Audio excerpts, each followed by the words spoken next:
కుత్బులాపూర్ నియోజకవర్గం కొంపల్లి మున్సిపాలిటీ పరిధి దోలపల్లి 14వ వార్డులో స్థానిక కౌన్సిలర్ శివకుమార్ గౌడ్ ఆధ్వర్యంలో నిర్వహించిన స్వచ్ఛదనం కార్యక్రమంలో మాజీ ఎమ్మెల్యే కాంగ్రెస్ రాష్ట్ర నేత కోన శ్రీశైలం గౌడ్ ముఖ్య అతిథిగా పాల్గొని స్థానికులతో కలిసి మొక్కలు నాటారు. పర్యావరణాన్ని కాపాడాల్సిన బాధ్యత ప్రతి ఒక్కరిపై ఉందని అన్నారు. ఈ కార్యక్రమంలో municipal commissioner Srihari, municipal Congress అధ్యక్షుడు ప్రశాంత్ గౌడ్, నాయకులు శివకుమార్ గౌడ్, గడ్డం ప్రసాద్, సురేందర్ రెడ్డి తదితరులు పాల్గొన్నారు.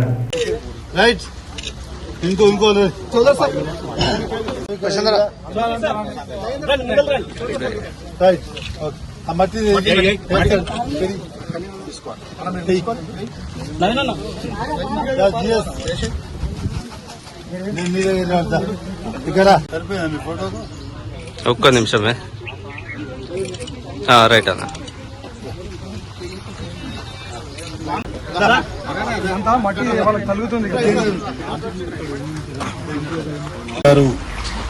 రేవంత్ రెడ్డి గారు తెలంగాణ రాష్ట్రంలో స్వచ్ఛదనం పచ్చదనం అని చెప్పి ఒక కార్యక్రమానికి శ్రీకారం చుట్టడం జరిగింది.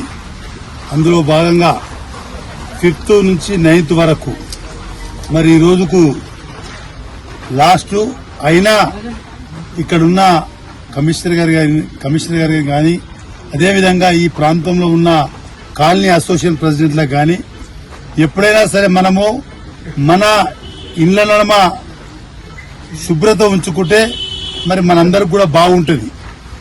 వేరే కాలనీ వాళ్ళకు పోయినప్పుడు కూడా మీరు చెప్పండి, ఏదైతే కార్యక్రమం 5th నుంచి 9th వరకు స్వచ్ఛదనం పచ్చదనం కార్యక్రమం ఉందో మరి అన్ని రకాల మన ఇల్లు ఒక్కటే శుభ్రంగా ఉంటే సరిపోదు, మన బస్తీ ఉండాలి, మన కాలనీ ఉండాలి. మరి అన్ని రకాల కూడా మరి శుభ్రంగా ఉంచుకునే విధంగా కాలనీ వాసులు, నాయకులు, అధికారులంతా కూడా సహకరిస్తారు. మరి ముఖ్యమంత్రి గారు మంచి ఉద్దేశంతో ఈ కార్యక్రమం చేపట్టడం జరిగింది. దీన్ని ఇదే విధంగా ఈ యొక్క 4 రోజులే కాకుండా కంటిన్యూ చేయాలని చెప్పి కూడా నేను కోరుతా ఉన్నాను.